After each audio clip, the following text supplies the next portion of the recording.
ನಮಸ್ಕಾರ. ನಮಸ್ಕಾರ. ಚಂದ್ರಶೇಖರ್. ನಮಸ್ಕಾರ. ನಮ್ಮ ಪರಿಚಯ. ನಾನು ಬೆಂಗಳೂರಿನ ಮೂಲ ನಿವಾಸಿ. ಬಸವನಗುಡಿ ಕ್ಷೇತ್ರದಲ್ಲಿದ್ದೇನೆ. ಸಮಾಜಮುಖಿ ಕೆಲಸಗಳನ್ನು ಮಾಡಿಕೊಂಡು ಪರಿಸರ ಮತ್ತು ಸಾಮಾಜಿಕ ಕ್ಷೇತ್ರ ಮತ್ತು ಮಾಧ್ಯಮ ಕ್ಷೇತ್ರದಲ್ಲಿ ಅಳಿಲು ಸೇವೆಯನ್ನು ಮಾಡ್ಕೊಂಡು ಬರ್ತೇನೆ. ಈ ಭವಿಷ್ಯ ಮಾಲೀಕದ ಬಗ್ಗೆ ನಿಮಗೆ ಹೇಗೆ ಗೊತ್ತಾಯ್ತು? ಈ ಭವಿಷ್ಯ ಮಾಲೀಕ ಅಂತಕ್ಕಂಥದ್ದು ನನಗೆ ಯೂಟ್ಯೂಬ್ಗಳಲ್ಲಿ ನೋಡ್ತಾ ಇದ್ದೆ. ನನಗೆ ಒಬ್ಬರು ಹರಿಹರದಲ್ಲಿ ಒಬ್ಬರು ಗುರುಗಳಿದ್ದಾರೆ, ಶ್ರೀ ಶ್ರೀ ಸಿದ್ಧಲಿಂಗ ಶಿವಾಚಾರ್ಯ ಮಹಾಸ್ವಾಮಿಗಳು ಅಂತ. ಅವರು ಕಾಲಜ್ಞಾನದ ಬಗ್ಗೆ ಕೆಲವು ಚಾನಲ್ಗಳಲ್ಲಿ ಮಾತಾಡ್ತಾ ಇದ್ರು. ಅವರ ಸಂಪರ್ಕ ಸಿಕ್ತು ನನಗೆ. ಅವರು ದಾವಣಗೆರೆ ಹತ್ರ ಇರ್ತಕ್ಕಂಥ ಹರಿಹರದಲ್ಲಿ ಇದ್ದಾರೆ. ಹಾಗೆ ಆ ಸಂಪರ್ಕ, ಅವರು ಎಲ್ಲ ಪ್ರಿಡಿಕ್ಷನ್ಸ್ಗಳು ಅದೆಲ್ಲ ಕೊಡ್ತಾ ಇದ್ರು.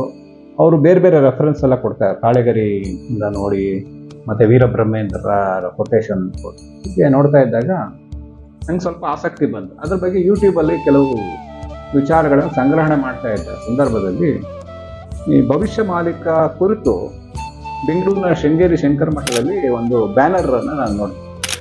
ಭವಿಷ್ಯದ ಬಗ್ಗೆ ಏನೇನು ಆಗ್ಬೋದು ಮತ್ತು ಭವಿಷ್ಯ ಮಾಲಿಕ ಕುರಿತು ಪ್ರವಚನ ಅಂತಕ್ಕಂಥದ್ದು.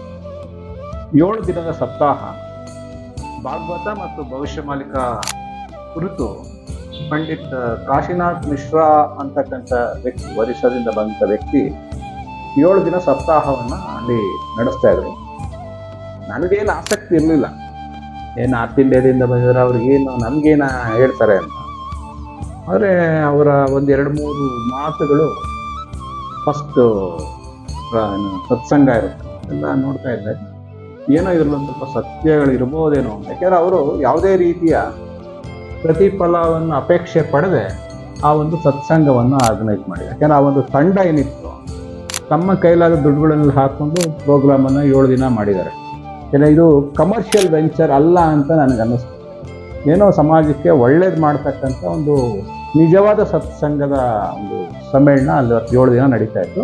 ನಾನು ಆಲ್ಮೋಸ್ಟ್ ದಿನ ಬಿಟ್ಟು ದಿನ ಹೋಗ್ತಾ ಇದ್ದೆ, ವಿಚಾರಗಳು ಯೂಟ್ಯೂಬಲ್ಲೂ ನೋಡ್ತಾ ಇದ್ದೆ. ತುಂಬ ಚೆನ್ನಾಗಿ ಬಂತು ನನಗೆ, ಯಾಕೆಂದ್ರೆ ತುಂಬ ಇಷ್ಟನೂ ಆಯಿತು. ಆಮೇಲೆ ಅದನ್ನು ಕುರಿತು ನಾನು ಸ್ವಲ್ಪ ಅಧ್ಯಯನ ಮಾಡ್ತಾ ಇದ್ದೆ. ಇನ್ನೊಂದು ವಿಶೇಷ ಏನಂತಂದರೆ, ಅವತ್ತು ಕಡೆ ದಿನ 7ನೇ ದಿನ ಅನಿಸ್ತು. ಎಲ್ಲರೂ ತುಂಬ ಜನ ಸೇರಿಬಿಟ್ಟು ಅವರು ಹೊರಡೋ ಟೈಮಲ್ಲಿ ನಾನು ಕಡೆಯಲ್ಲಿ ಕೂತಿದ್ದೆ. ಅವತ್ತು ಆ ಸತ್ಸಂಗದ ಕಡೆ ಲೈನಲ್ಲಿ ಕೂತಿದ್ದೆ. ನನ್ನನ್ನು ಪಂಡಿತ್ ಕಾಶಿನಾಥ್ ಮಿಶ್ರಾ ಅವರು ಕರೆದು ಕೈಸಾತ ಮೇರಾ ಉಪನ್ಯಾಸ ಅಂತ ಕೇಳಿದ್ರು. ನನಗೂ ಏನು ಸಂಬಂಧನೇ ಇಲ್ಲ, ಯಾಕೆಂತಂದ್ರೆ ಅಂದರೆ ಎಷ್ಟೋ ವರ್ಷದಿಂದ ಅಲ್ಲಿ ಓಡಾಡ್ತಿರ್ತಕ್ಕಂಥವ್ರನ್ನ ಕರೆದು ಮಾತಾಡ್ಬೋದಿತ್ತು. ನನಗೂ ಅವ್ರಿಗೆ ಯಾವ ರೀತಿ ಸಂಬಂಧ ಅನ್ನೋದೆಲ್ಲ ಯೋಚನೆ ಮಾಡ್ತಾ ಹೋದಾಗ ಇದೆಲ್ಲೋ ಇವತ್ತಿನ ಸಂಬಂಧ ಇರಲ್ಲ, ಇದೆಲ್ಲ ಯಾವುದೋ ಪೂರ್ವಜನ್ಮದ ಕರ್ಮದ ಸುಕೃತ ಅಂತ ಅನ್ಸುತ್ತೆ. ಇಂಥವ್ರನ್ನೆಲ್ಲ ನಮಗೆ ಮೀಟ್ ಮಾಡೋಕ್ಕೆ ಸಾಧ್ಯ ಆಯಿತು. ಭವಿಷ್ಯ ಮಾಲಿಕೆಯನ್ನು ಕುರಿತು ನನಗೆ ಅವಾಗ ಆಸಕ್ತಿ ಶುರು ಆಯಿತು. ಚಂದ್ರಶೇಖರ್ ಅವರೇ, ಈ ಭವಿಷ್ಯ ಮಾಲೀಕ ಪುರಾಣ ಅನ್ನೋ ಪುಸ್ತಕವನ್ನು ನೀವು ಓದಿದ್ದೀರಾ. ಅದ್ರ ಬಗ್ಗೆ ನಿಮ್ಮ ಅಭಿಪ್ರಾಯ ಏನು?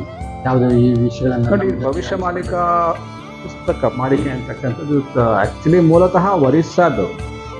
ಸುಮಾರು 600 ವರ್ಷಗಳ ಹಿಂದೆ ಪಂಚಸಖ ಅಂತ 5 ಜನ ಪ್ರಾಜ್ಞರು, ಅದರಲ್ಲಿ ಅಚ್ಯುತಾನಂದದಾಸರು ಮತ್ತು 5 ಜನ ಸೇರಿಕೊಂಡು ಬರೆದಿರ್ತಕ್ಕಂಥ, ಇದು 600 ವರ್ಷಗಳ ಹಿಂದೆ ತಾಳೆಗರಿಯಲ್ಲಿ ಬರೆದಂಥ ಗ್ರಂಥ. ಅದನ್ನು ಸಂಗ್ರಹಣೆ ಮಾಡಿ ಅದು ಇಟ್ಟಿರ್ತಕ್ಕಂಥದ್ದು. ಯಾಕೆಂತಂದರೆ ಅವರು ಈಗಿನ ಕಾಲದವರಲ್ಲ, ಋಷಿಮುನಿಗಳ ಪರಂಪರೆ 5 ಜನ. ಯಾಕಂದರೆ ಚೈತನ್ಯ ಮಹಾಪ್ರಭುಗಳ ಶಿಷ್ಯಂದರು. ಇವರು ಮುಂದೆ ಏನಾಗುತ್ತೆ ಅಂತಕ್ಕಂಥದ್ದು ಬರೆದಿರ್ತಕ್ಕಂಥದ್ದು. ಮತ್ತು ಆವಾಗ ಯಾವುದೇ ರೀತಿ ಇಂಟರ್ನೆಟ್ಟು, ಗೂಗಲ್ಲು ಯಾವುದೂ ಇರಲಿಲ್ಲ. ಏನು ಅವ್ರು ಬರೆದಿರ್ತಕ್ಕಂಥ ಹಲವಾರು ಘಟನೆಗಳು ಈಗ ನಡೀತಾ ಇರ್ತಕ್ಕಂಥದ್ದು ನಾವು ಸಾಕ್ಷಿಯಾಗಿದ್ದೇವೆ. ಕಲಿಯುಗದ ಅಂತ್ಯ ಅಂದರೆ ಸತ್ಯಯುಗದ ಪ್ರಾರಂಭ, ಕಲಿಯುಗದ ಅಂತ್ಯದಲ್ಲಿ ಪರ್ವಕಾಲದಲ್ಲಿ ನಾವಿದ್ದೇವೆ ಅಂತಕ್ಕಂಥ ಮಾತುಗಳು ತುಂಬ ಚೆನ್ನಾಗಿ ಅದರಲ್ಲಿ ಮೆನ್ಷನ್ ಮಾಡಿದ್ದಾರೆ. ಮತ್ತು ಏನಾಗಿದೆ ಇದರಲ್ಲಿ, ಇದನ್ನು ಅರ್ಥ ಮಾಡ್ಕೋಬೇಕಂದ್ರೆ, ಯಾಕೆಂದರೆ ದಶಾವತಾರಗಳು ಅಂತ ನಾವು ಕೇಳಿದ್ದೀವಿ. ಇದಕ್ಕೆ ಕಡೆಯ ಅವತಾರ ಕಲ್ಕಿ ಅವತಾರದ ಬಗ್ಗೆ ಸ್ಪಷ್ಟವಾದಂಥ ಉಲ್ಲೇಖನ ಇದೆ. ಅಲ್ಲಿ ಒರಿಸ್ಸಾದ ಸಂಬಳ ಅಂತಕ್ಕಂಥ ಜಾತಿಯ ಗ್ರಾಮದಲ್ಲಿ, ಸಂಬಳದಲ್ಲಿ ಪ್ರಭು ಕಲ್ಕಿ ಮಹಾರಾಜರು ಜನನ ಆಗಿದೆ ಅಂತಕ್ಕಂಥ ಸ್ಪಷ್ಟವಾದ ಉಲ್ಲೇಖನನ ನಮಗೆ ಪಂಡಿತ್ ಕಾಶಿನಾಥ್ ಮಿಶ್ರಾ ಅವರು ಹೇಳ್ತಾ ಇದ್ದಾರೆ. ಅವ್ರು ಹೇಳಿರ್ತಕ್ಕಂಥ ವಿಚಾರಗಳೆಲ್ಲ ನಮಗೆ ಒಂದು ಅಗೋಚರ ಶಕ್ತಿಯ ಒಂದು ಉದ್ಭವ ಆಗಿದೆ ಅಂತಕ್ಕಂಥ ಒಂದು ಅನುಭವ ಎಲ್ಲರಲ್ಲೂ ಆಗ್ತಾ ಇದೆ. ಯಾಕಂದ್ರೆ ಭವಿಷ್ಯ ಮಾಲಿಕದಲ್ಲಿ ಏನು ಹೇಳಿದೆ ಅಂತಕ್ಕಂಥದ್ದು, ಭವಿಷ್ಯ ಮಾಲಿಕ ಅಂತಂದ್ರೆ ಹೆಸರೇ ಹೇಳುತ್ತೆ ಭವಿಷ್ಯದ ಬಗ್ಗೆ ಯಾವ ರೀತಿ ಇವತ್ತು ಅಧರ್ಮದ ತಾಂಡವ ಆಡ್ತಾ ಇದೆ. ಧರ್ಮ ಸಂಸ್ಥಾಪನೆಗೋಸ್ಕರ ಶ್ರೀಕೃಷ್ಣ ಹೇಳಿದ ಸಂಭವಾಮಿ ಯುಗೆ ಯುಗೆ ಅಂತಕ್ಕಂಥ ಮಾತನ್ನ, ಎಲ್ಲಿ ಅಧರ್ಮ ಜಾಸ್ತಿ ಆಗುತ್ತೋ ಧರ್ಮ ಸಂಸ್ಥಾಪನೆಗೋಸ್ಕರ ನಾನು ಬಂದೇ ಬರ್ತೀನಿ ಅಂತಕ್ಕಂಥ ಆಶ್ವಾಸನೆಯನ್ನು ಭಗವದ್ಗೀತೆಯಲ್ಲಿ ಶ್ರೀಕೃಷ್ಣ ಕೊಟ್ಟಿರೋದ್ರಿಂದ ಈ ಒಂದು ಕಲಿಯುಗ ಅಂತ್ಯದಲ್ಲಿ ಈ ಭಗವಂತ ಕಲ್ಕಿ ಅವತಾರವಾಗಿ ನಮ್ಮ ಮುಂದೆ ಪ್ರಕಟಗೊಳ್ಳತಕ್ಕಂಥ ಗೊಂಡಿದ್ದಾರೆ. ನಾನಿನ್ನೂ ನೋಡಿಲ್ಲ, ಯಾಕಂದರೆ ಹಲವಾರು ಭಕ್ತರು ನೋಡಿದ್ದಾರೆ ಅಂತಕ್ಕಂಥ ಮಾಹಿತಿ ನನಗಿದೆ. ಯಾಕೆಂದರೆ ಅವರೆಲ್ಲ ತುಂಬ ಪುಣ್ಯವಂತರು, ನಾವಿನ್ನೂ ಆ ಲೆವೆಲ್ಗೆ ರೀಚ್ ಆಗಿಲ್ಲ ಅನಿಸುತ್ತೆ. ಅಂಥ ಒಂದು ವಿಶೇಷತೆ ಭವಿಷ್ಯ ಮಾಲಿಕಲ್ಲಿದೆ. ಭವಿಷ್ಯ ಮಾಲಿಕೆಯನ್ನು ಎಲ್ಲರೂ ಅಧ್ಯಯನ ಮಾಡಬೇಕು. ಭವಿಷ್ಯ ಮಾಲಿಕ ಪುಸ್ತಕ ಯಾಕೆ ಹಂಚ್ತಾ ಇದ್ದಾರೆ ಅಂತಂದರೆ, ನೀವು ಅಧರ್ಮದಲ್ಲಿ ಸ್ವಲ್ಪ ನಾವು ಧರ್ಮದ ಕಡೆ ಬಂದು ನಿಮ್ಮ ಜೀವನವನ್ನು ಉತ್ತಮಗೊಳಿಸ್ಕೊಳ್ಳಿ. ಯಾಕೆಂತಂದ್ರೆ ಸಾವು ಯಾರನ್ನೂ ತಪ್ಪಿದ್ದಲ್ಲ, ಅಂದರೆ ಉತ್ತಮವಾದ ಸಾವು ಬೇಕು ಅಂತಕ್ಕಂಥದ್ದು. ಯಾಕಂದ್ರೆ ನೀವು ಎಷ್ಟು ದಿನ ಇರ್ತೀರಾ ಅನ್ನೋದು ಮುಖ್ಯ ಅಲ್ಲ, ಎಷ್ಟು ಯಾವ ರೀತಿ ಬಾಳಿದ್ರಿ ಅನ್ನೋದು, ಸಮಾಜಕ್ಕೆ ಏನಾಯ್ತು ಅಂತಕ್ಕಂಥದ್ದು ಮುಖ್ಯ ಅಂತಕ್ಕಂಥದ್ದು ವಿಚಾರ. ಚಂದ್ರಶೇಖರ್ ಅವರೇ, ನೀವು ಭವಿಷ್ಯ ಮಾಲಿಕ ಪುರಾಣ ಓದಿದ್ದೀರಾ, ಕಾಲಜ್ಞಾನದ ಬಗ್ಗೆ ತಿಳ್ಕೊಂಡಿದ್ದೀರಾ, ಬೇರೆ ಬೇರೆ ಗ್ರಂಥಗಳನ್ನು ಅಧ್ಯಯನ ಮಾಡಿದ್ದೀರಾ. ಹಾಗೆ ಇವಾಗ ಜಗತ್ತಿನಲ್ಲಿ ಆಗ್ತಿರೋ ಘಟನೆಗಳೆಲ್ಲ ನೋಡಿದ್ರೆ ಮುಂದೆ ಭವಿಷ್ಯದಲ್ಲಿ ಆಗುವ ಘಟನೆಗಳ ಬಗ್ಗೆ ಜನರಿಗೆ ಏನು ತಿಳಿಸ್ತೀರಿ? ನೋಡಿ, ಇವತ್ತು ನಮ್ಮ ಏನು ನಡೀತಾ ಇದೆ ಅದಕ್ಕೆ ಕಾರಣ ನಾವೇ. ಪಂಚಭೂತಗಳಲ್ಲಿ ಸೃಷ್ಟಿಯಾಗಿರ್ತಕ್ಕಂಥ ಮನುಷ್ಯ, ಪಂಚಭೂತಗಳಲ್ಲಿ ವಿಲೀನ ಆಗ್ತಕ್ಕಂಥದ್ದು ಸಾವು. ಸೃಷ್ಟಿ ಮತ್ತು ಸ್ಥಿತಿ ಲಯ, ಗಾಡ್ ಅಂತ GOD ಅಂತ, ಜನರೇಟರ್, ಆರ್ಗನೈಸರ್, ಡಿಸ್ಟ್ರಾಯರ್. ಆದ್ದರಿಂದ ನಾವು ಇಲ್ಲಿ ಬದುಕಿದ್ದೀವಿ. ನಾವು ಬದುಕಿದ್ದಾಗ ಏನು ಒಳ್ಳೆ ಕೆಲಸ ಮಾಡ್ತೀವಿ, ಏನು ಒಳ್ಳೆ ಕೆಲಸ ಬಿಟ್ಟು ಹೋಗ್ತೀವಿ ಅನ್ನೋದೇ ಮಾತ್ರ ಮುಖ್ಯ ಆಗುತ್ತೆ. ನಾವು ಬದುಕಿದ್ವಿ. ಎಷ್ಟೋ ಜನ don't dye like A worms ಅಂತ, ಹುಳುಗಳ ರೀತಿ ಹುಟ್ಟಿ ಸಾಯುವಂಥ ಅವಶ್ಯಕತೆ ಅಲ್ಲಿ ಪ್ರಾಣಿಗಳು ಬದುಕುತ್ತೆ. ಮನುಷ್ಯನಾಗಿ ನೀವು ಹುಟ್ಟಿದಾಗ ಏನು ಸಾಧನೆ ಮಾಡಿದ್ರಿ ಅಂತಕ್ಕಂಥದ್ದು ಎಲ್ಲ ಅರ್ಥ ಮಾಡ್ಕೋಬೇಕು. ಭವಿಷ್ಯ ಮಾಲಿಕಲ್ಲಿ ಏನಪ್ಪ ಹೇಳ್ತಾರೆ ಅಂತಂದ್ರೆ, ಇಲ್ಲಿ ಅವರು ಸ್ಪಷ್ಟವಾಗಿ ಎಲ್ಲ ಹೇಳ್ಬಿಟ್ಟಿದ್ದಾರೆ. ಅದನ್ನ ಒರಿಸ್ಸಾದಲ್ಲಿ ಡಿಕೋಡ್ ಮಾಡಿ ಕನ್ನಡ, ತಮಿಳು, ತೆಲುಗು ಎಲ್ಲ ಭಾಷೆಗೂ ತರ್ಜುಮೆ ಮಾಡಿರ್ತಕ್ಕಂಥ ಪುಸ್ತಕ. ನಾವು ಈ ಕನ್ನಡ ಪುಸ್ತಕವನ್ನು ನಾವು ಕೈಲಿ ಇಟ್ಕೊಂಡಿದ್ದೀವಿ. ಇದರಲ್ಲಿ ಏನು ಹೇಳ್ತಾರೆ ಅಂತಂದ್ರೆ, ಸಂಕ್ಷಿಪ್ತವಾಗಿ ಕೊಟ್ಟಿದ್ದಾರೆ. ನಾವು ತುಂಬಾ ಆಳವಾದ ಅಧ್ಯಯನವನ್ನ ಮಾಡಬೇಕಾಗಿರ್ತಕ್ಕಂಥ ಅವಶ್ಯಕತೆ ಇದೆ. ಯುದ್ಧದ ಭೀತಿ ಅಂತ ಹೇಳ್ತಾರೆ. ಈಗ ಆಲ್ರೆಡಿ ಎಲ್ಲ ಕಡೆ ಯುದ್ಧದ ಭೀತಿ ಇದೆ. ಈಗ ಆಲ್ರೆಡಿ ಯುಕ್ರೇನ್ ವಾರ್ ಇರ್ಬೋದು, ಇಸ್ರೇಲ್ ಇರ್ಬೋದು, ಲೆಬನಾನ್ ಇರ್ಬೋದು, ಎಲ್ಲ ಕಡೆ ಈಗ ಚೈನಾ ವಾರ್ ಇರ್ಬೋದು, ಜಪಾನ್ ಇರ್ಬೋದು, ಈ ರೀತಿ ಎಲ್ಲ ಕಡೆ ವಿಶ್ವದಾದ್ಯಂತ ಯುದ್ಧದ ವಾತಾವರಣ ನಿರ್ಮಾಣ ಆಗಿದೆ. ಅದು ಸ್ಪಷ್ಟವಾಗಿ ಇಲ್ಲಿ ಉಲ್ಲೇಖನ ಆಗಿದೆ. ಮತ್ತೆ ಮತೀಯ ಕಲಹೆಗಳು, ಅಂದ್ರೆ ಧರ್ಮಗಳಲ್ಲಿ ಗಲಾಟೆಗಳಾಗ್ತಕ್ಕಂಥದ್ದು, ಹೊಡೆದಾಟಗಳಾಗ್ತಕ್ಕಂಥದ್ದು, ಸಾವು ನೋವುಗಳಾಗ್ತಕ್ಕಂಥದ್ದು, ಇದನ್ನ ಸ್ಪಷ್ಟವಾಗಿ ಇಲ್ಲಿ ಉಲ್ಲೇಖನ ಆಗಿದೆ. ಯಾಕಂದ್ರೆ ಇದು ಕಲಿಯುಗ ಅಂತ್ಯದಲ್ಲಿ ಇವೆಲ್ಲ ಆಗತ್ತೆ ಅಂತಕ್ಕಂಥ ಸನಾತನ ಧರ್ಮದ ಪರಿಪಾಲನೆ ಮಾಡೋದ್ರ ಮೇಲೆ ಹಲ್ಲೆ ಆಗ್ತಕ್ಕಂಥದ್ದು ಅದು ಸ್ಪಷ್ಟವಾಗಿದೆ.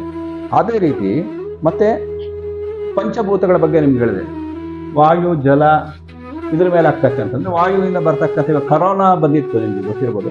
ಕರೋನಾ ನಂತರ ಮತ್ತೆ ಅದೇ ರೀತಿಯ ವಾತಾವರಣ ನಿರ್ಮಾಣ ಆಗುವಂಥ ಸಾಧ್ಯತೆಗಳಿವೆ. ಮತ್ತೆ ಜಲಪ್ರಳಯ ಅಂತ ಹೇಳ್ತಾರೆ. ಜಲಪ್ರಳಯ ನಮ್ಗೆ ಕಾಶಿನಾಥ್ ಮಿಶ್ರಾ ಅವ್ರು ಹೇಳ್ತಾ ಇದ್ರು, ಅದೆಷ್ಟು 1000 ಅಡಿಗಳು ಹೆಚ್ಚು ಸಮುದ್ರ ಏರುತ್ತೆ. ಅದಕ್ಕೆ ಯಾಕೆ ಇರುತ್ತೆ ಅಂತಂದ್ರೆ ಗ್ಲೋಬಲ್ ವಾರ್ಮಿಂಗ್. ಆರ್ಟಿಕ್ಗಳಿರ್ತಕ್ಕಂಥ ಹಿಮಗಡ್ಡೆಗಳು ಕರಗಿ ಸಮುದ್ರದ ಮಟ್ಟ ಏರಿದಾಗ, ಇನ್ನೊಂದ್ ಕಡೆ ನಂಗೆ ವೀರಬ್ರಹ್ಮೇಂದ್ರ ಕಾಲಜ್ಞಾನದಲ್ಲಿ ಮೆನ್ಷನ್ ಆಗುತ್ತೆ, ಮುಳುಬಾಗಲು ತನಕ ಚೆನ್ನೈ ನೀರು ಬರುತ್ತೆ. ಮುಳುಗುವ ಬಾಗಲು ಅಂತಕ್ಕಂಥದ್ದು ಅವಾಗಲೇ ಹೆಸರಿಟ್ಟಿದೆ. ಮುಳುಬಾಗಲು ತಿರುಪತಿ ಮುಕ್ತ ದಾರಿ. ತಿರುಪತಿಯು ಮುಂದಿನ ದಿನಗಳು ಇರೋದಿಲ್ಲ ಅಂತಕ್ಕಂಥದ್ದು. ಮತ್ತೆ ಪೂರಿ ಜಗನ್ನಾಥ ಕ್ಷೇತ್ರ ನೀರಿನಲ್ಲಿ ಮುಳುಗುವಂತ ಸಾಧ್ಯತೆ. 2 ವಿಚಿತ್ರಗಳನ್ನ ನಾವು ನೋಡ್ಬೋದು. ಮರುಭೂಮಿಯೆಲ್ಲ ಅರಣ್ಯವಾಗುತ್ತೆ. ಇವತ್ತೇನು ಹಸಿರು ಪ್ರದೇಶಗಳೆಲ್ಲ ಮರುಭೂಮಿ ಆಗುತ್ತೆ. ಇವಾಗ ದುಬೈ ಅಂತಕ್ಕಂಥ ಮರುಭೂಮಿಯೆಲ್ಲ ಅರಣ್ಯ, ಪಶ್ಚಿಮ ಘಟ್ಟ ಆದಾಗ ಪಶ್ಚಿಮ ಘಟ್ಟಗಳೆಲ್ಲ ಮರುಭೂಮಿ ಅಥವಾ ಹಿಮಾಲಯದ ಬರ್ಫ್ ಝೋನ್ ಅಂತಾರಲ್ಲ, ಆ ರೀತಿ ಆಗ್ತದೆ. ಈಗ ಅದಕ್ಕೆ ಉದಾಹರಣೆ ನಿಮ್ಗೆ ಕೊಟ್ಬಿಡ್ತೀನಿ. ಸೊಮಾಲಿಯಾ ಅಂತಕ್ಕಂಥ ಆಫ್ರಿಕಾದ ಒಂದು ಪ್ರದೇಶ ಭೂಮಿಯಿಂದ 56 ಅಡಿ ಬೇರ್ಪಟ್ಟಿದೆ. ಅದು ಹಾಗೆ ಬಂದು ಭಾರತ ದೇಶದ ಗುಜರಾತ್ನಿಂದ ಚೆನ್ನೈ ತನಕ ಸೇರ್ಕೊಳ್ಳೋದ್ರಿಂದ ನಮ್ಮ ಪಶ್ಚಿಮ ಘಟ್ಟಗಳೆಲ್ಲ ಸರ್ವನಾಶ ಆಗತ್ತೆ ಅಂತಕ್ಕಂಥದ್ದು ಇತ್ತೀಚಿನ ಸೈಂಟಿಫಿಕ್ ವರದಿ.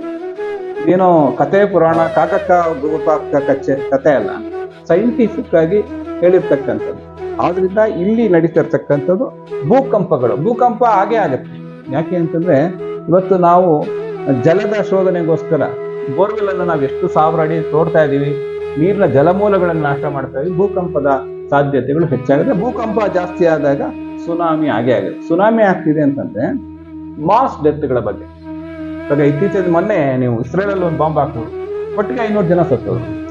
ಈಗ 10 ಜನ 20 ಜನ ಸಾಯೋದು ಕಾಮನ್. 500-1000 ಜನ ಮಾಸ್ ಡೆತ್ಗಳು ಜಾಸ್ತಿ ಆಗುತ್ತೆ.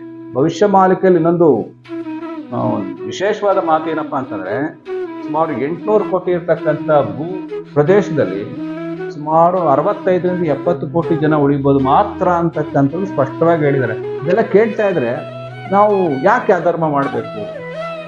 ಧರ್ಮದಿಂದ ಬದುಕೋಣ. ಎಷ್ಟು ದಿನ ಆಗುತ್ತೋ, ನಾವು ಎಷ್ಟು ದಿನ ಬದುಕ್ತೀವಿ ಅನ್ನೋದು ಗ್ಯಾರಂಟಿ ಇಲ್ಲ. ಇರೋಷ್ಟು ದಿನ ನೀವು ಬೇರೆ ಸಹಾಯ ಮಾಡೋಕ್ಕಾಗದೇ ಪರವಾಗಿಲ್ಲ, ತೊಂದರೆ ಮಾಡಿದೆ ನಿಮ್ಮ ಪಾಡಿ ನೀವೇ. ಬೇರೆಯವ್ರ ಬಗ್ಗೆ ಹೊಟ್ಟೆ ಉರಿ, ಜಲಸಿ ಇದನ್ನೆಲ್ಲ ಪಟ್ಕೊಂಡ್ರ ಹೋದಾಗ ಏನಾಗುತ್ತೆ ಅಂತಂದ್ರೆ ನಿಮ್ಮ ಆಯುಸ್ಸು ಕಡಿಮೆ ಆಗುತ್ತೆ, ಅನಾರೋಗ್ಯ ಸೃಷ್ಟಿ ಆಗುತ್ತೆ. ಇದು ಭವಿಷ್ಯ ಮಾಲಿಕೆಯ ಮೂಲ ತತ್ವ. ಚಂದ್ರಶೇಖರ್ ಅವರೇ, ಇಷ್ಟೆಲ್ಲ ಮುಂದೆ ಆಗೋ ಘಟನೆಗಳಿದೆ, ಗಂಭೀರ ಘಟನೆಗಳು, ಸಾವು ನೋವುಗಳು, ಏನಾದರೂ ಇದರಲ್ಲಿ ಸರಳ ವಿಧಾನ, ಪರಿಹಾರ ಏನಾದರೂ? ಖಂಡಿತ ತುಂಬಾ ಒಳ್ಳೆ ಪ್ರಶ್ನೆ ಕೇಳಿದ್ರಿ. ಇದು ತುಂಬಾ ವಿಶೇಷವಾಗಿರ್ತಕ್ಕಂಥದ್ದು. ಯಾಕಂದ್ರೆ ನಮ್ಮ ಸನಾತನದ ಯಾವುದೇ ಒಂದು ವಿಚಾರಕ್ಕೆ ಪರಿಹಾರ ಇರುತ್ತೆ. ಇಲ್ಲಿ ತ್ರಿಕಾಲ ಸಂಧ್ಯಾ ಅಂತಕ್ಕಂಥದ್ದು ಒಂದು ಮಂತ್ರಗಳ ಗುಚ್ಛ. ಸುಮಾರು 7-8 ನಿಮಿಷ ಅದನ್ನ ಪಠನೆ ಮಾಡಿದ್ರೆ 3 ಕಾಲ ತ್ರಿಕಾಲ ಸಂಧ್ಯಾ.